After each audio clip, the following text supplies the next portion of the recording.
Welcome to Am I Right? Well, Debbie, this is like Groundhog Day. Every week we come in here, it seems like, and talk about another atrocious incident of violence in Detroit. We had two since we talked last. The little 6-year-old boy who was critically wounded in a carjacking attempt, and these two Highland Park women who were stuffed in a trunk outside their home. She's texting while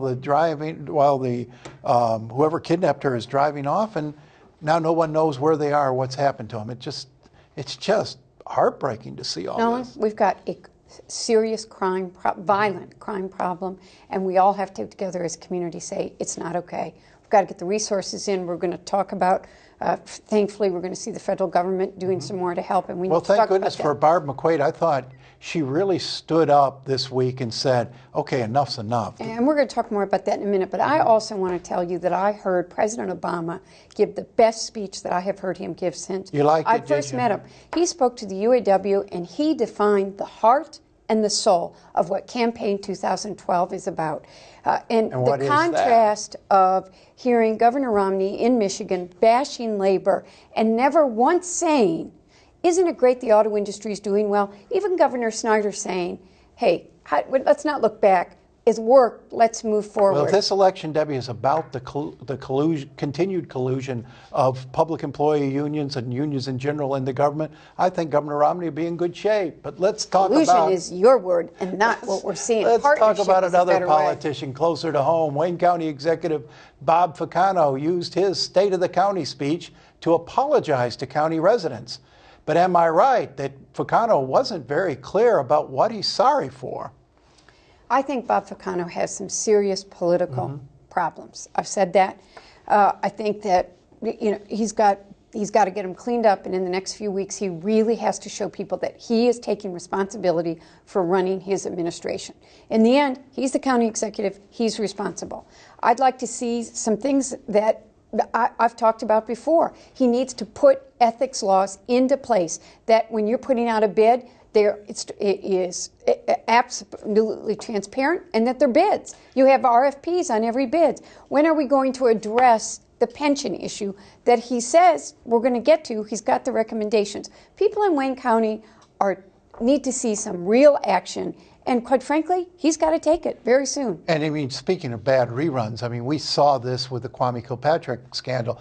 The act of contrition, this "I'm sorry, I let you down," which is very similar to what Ficano said. And then we had him in the office yesterday, and he's basically defending all of the things that got him into hot water in the first place. He defended the benefit packages. He defended the appointee of his cronies to various boards. He's brought Jeffrey Collins in here to create a more ethical, honest government and a better managed government, and yet he won't acknowledge he had a problem with ethics and poor management in the past. There's no point standing up there and saying you're sorry if you can't say, well, yes, what we've been doing up until this point is wrong, and we're going to change it 180 degrees. No, and I don't agree with you. I have heard him say that he knows he needs to take responsibility for the ethics of what's going on. But you can't take responsibility and then defend. It doesn't wash. I think that Bob Ficano is now where the rubber hits the road, and he's got to stand up and clean up and make those changes that we've talked about in the county. And I would not compare him to Mayor Kilpatrick in this sense. To our knowledge, he has not lied.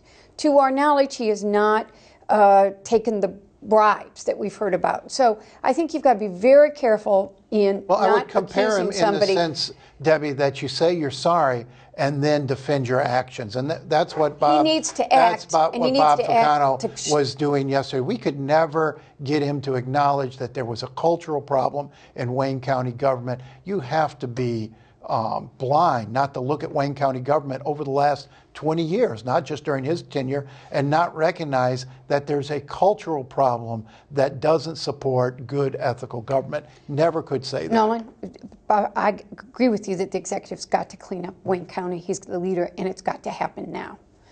Federal prosecutor Barbara McQuaid has pledged her help in getting illegal guns off Detroit streets.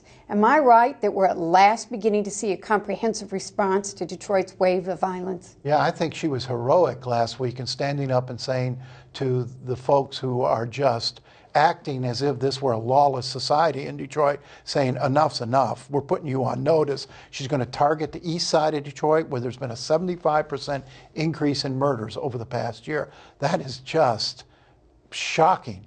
They're going to go after folks with illegal guns, put them away for 7 years on a federal charge. That conversation gets on the street, and I hope that people will at least stop and think before they pick up a gun and use it in the city of Detroit. You know, I fear that that is not going to be enough. I think it's a cultural issue that you were talking about in a different way. I think, first of all, young people don't value life. They have no hope, so that they don't dream. They don't believe that they're going to live beyond 20 or 21. So there isn't a value on life that you and I traditionally think of. I think we've got to take all of our resources and pool them together and learn from other programs that have addressed this. How are we going to address these violent issues? How are we going to put people together? You know, when that massive that shooting occurred outside the home where the baby was shot, and multiple neighbors called the police when it was occurring, do you know even the response time on that was 22 minutes. Well, and that's where you get into the law enforcement issue. I agree that we've got to fix the culture. There's got to be more value placed on human life, and there's got to be a recognition that you don't settle your disputes by pulling a trigger. But at the same time, there has to be more aggressive law enforcement. We have to cut those response times, and there has to be a certainty of punishment. Half the murders in Detroit go unsolved. Nobody is ever punished for. If you feel like you can get away with murder in a city, then murders are going to increase. There has to be a much more aggressive, much more intense law enforcement. And when Barb McQuaid stood up and said this week, I think, should have been said by the Detroit Police Department a long time ago, should have been said by the mayor. She's taken the lead on this, and it looks like